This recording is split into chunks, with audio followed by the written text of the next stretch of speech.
Hoy ha sido un día de pesca complicado, pero hemos podido ver un montón de animales muy curiosos. Como esta raya mosaico, que no se iba a ir por mucho que me acercara, y me ha dejado hasta hacerme un selfie con ella.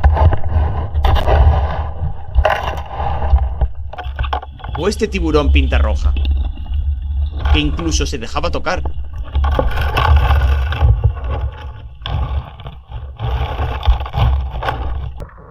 Pero finalmente, en una de las muchas bajadas que realicé, di con una piedra que estaba llena de sargos, todos ellos bastante pequeños.